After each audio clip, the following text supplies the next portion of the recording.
Newsflash, fella. talkSPORT. Bring it on.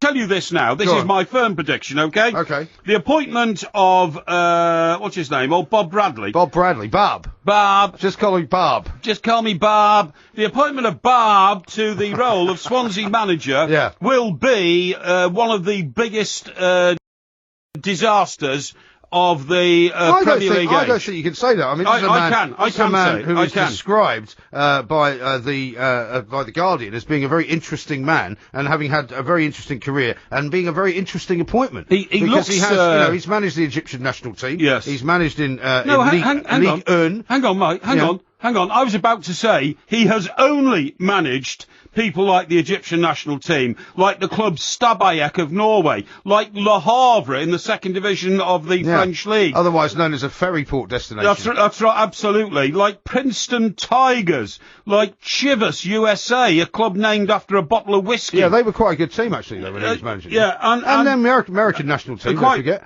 Yeah, okay, the American national team. Well, yeah, again, which has done consistently better at World Cups than the English national team has ever done. Yeah, but anyway, look, it's one thing having a national profile. The point is, this man's never been anywhere near the Premier League or any league anything like the Premier League. Well, neither have some of the other managers that have been brought in. I mean, Conte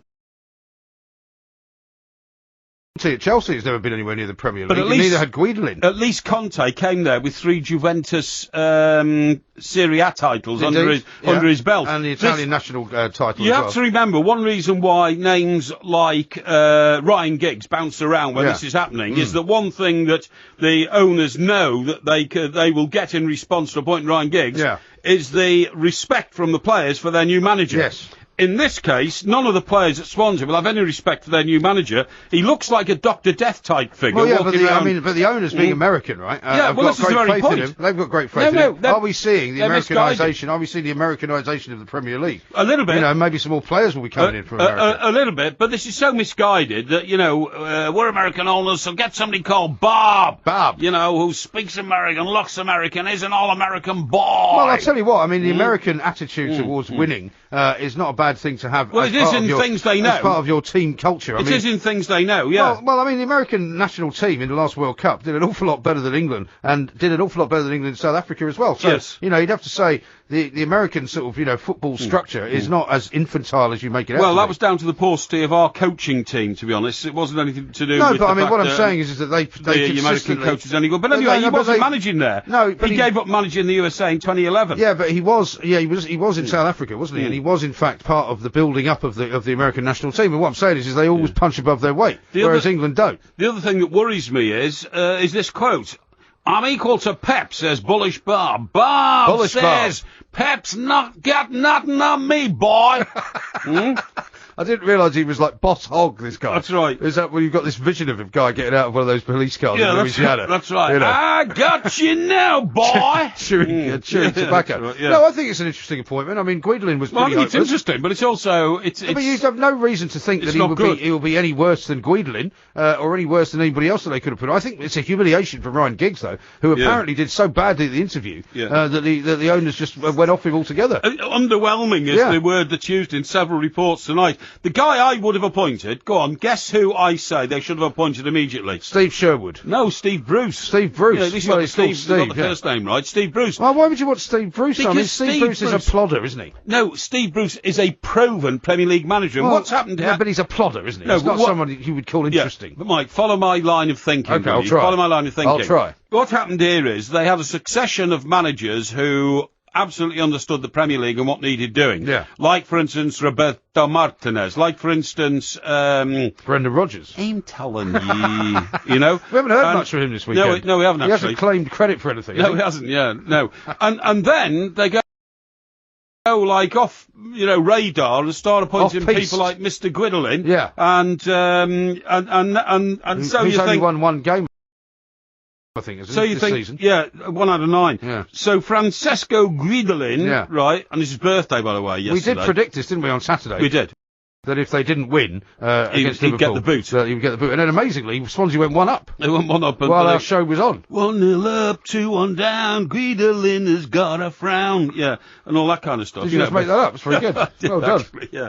But what I'm saying is, it was obvious that the new owners now have just gone completely off the radar in thinking of how to make a club stable in the Premier League. Yeah. So Guidolin was a disaster. Now they've got Bob Bradley, Boss Hog, and he'll be a disaster, I'm afraid. One of the teams apparently he's a public speaker of conviction and presence.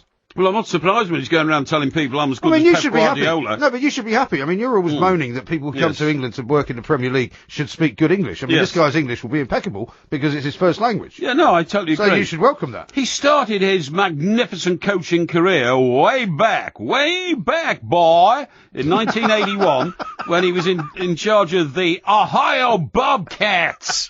Bob was in charge of the Bobcats. Yeah, well, you know, they're a great team, the Ohio Bobcats. I've followed them for some time. Well, he was also in charge of Chicago Fire, who were once linked with Rio Ferdinand. Metro Stars, not quite sure where they are. His dismissal from the top job in after the World Cup in 10 was thought to be harsh. He got to 16, which is pretty good going, you have to admit. Yeah, but it's ridiculous. I don't share your view. I tell you what. He will not last the season. That's my prediction. Okay. I don't wish him ill. I don't like to make bets on the air, but I will take you on that. I will disagree with you and say that he will do well for Swansea. He will improve on Guidolin's record, which admittedly is only one win. Yeah. But I would say that by Christmas he will have more than one win.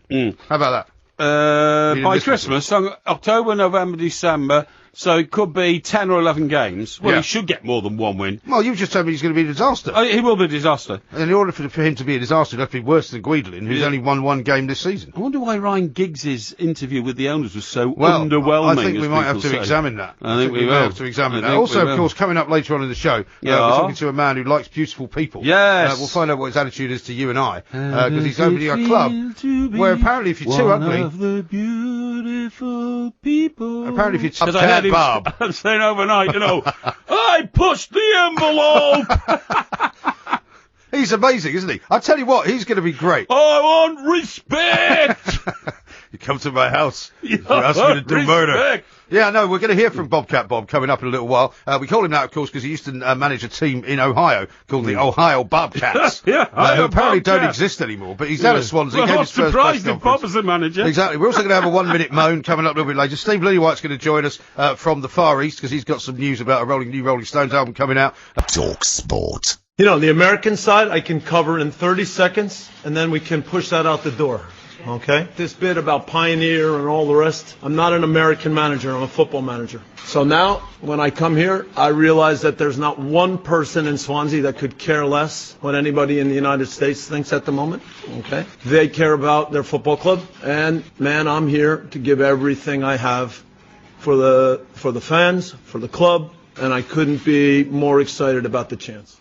Here, got you now, boy! Bobcat Bob. He's got a great turn of phrase, and I mean, as I've said many times, even though you think he's going to be a disaster, I think he's going to be brilliant. Well, I think he's going to be great for Swansea, he's going to be great for the Premier League, and he's a character. I think he'll have incredible difficulty adjusting to the Premier League. It's such a huge change from the French second division, and it's a huge change from managing in America. But he hasn't just managed the French second division. He's managed the national side in Egypt, he's managed in MLS, he's managed in American national team but also, in the World Cup. It was marvellous seeing him overnight talking about the relationship with Jurgen Klinsmann, because, you know, Jurgen Klinsmann came in, Bob was suggesting that Jurgen might have done a better, you know, sort of... But he was a bit confused, bit of dark arts before he got the job. Well, he said that he believes that Jurgen Klinsmann kind of forced him out as a pundit, and then got the job. But then he said after that... didn't get enough respect, you know. But then after that, he was quite fair to him. So, I mean, it's all very odd, isn't it? I thought it was great when he was asked what Well, listen, I, for one, cannot wait for his first game at Swansea. Well, right? Because if he loses it, I mean, can you imagine what he's going to be like if he loses a game? Because he's clearly a man who's on the edge. Well, my first question to him would be, you know, how did it go today, Bob? You know, well, no, I wouldn't be talking American. How did it go today, Bob? And I did say last night, I'm the sort of coach that pushes the envelope. But if he pushes the envelope and he loses, it's not going to be very pleasant for him. Exactly. But anyway, we'll come back to Bobcat Bob, because one of the things I'm looking forward to, apart from seeing him managing his first game, is the return of the Premier League. Like I was...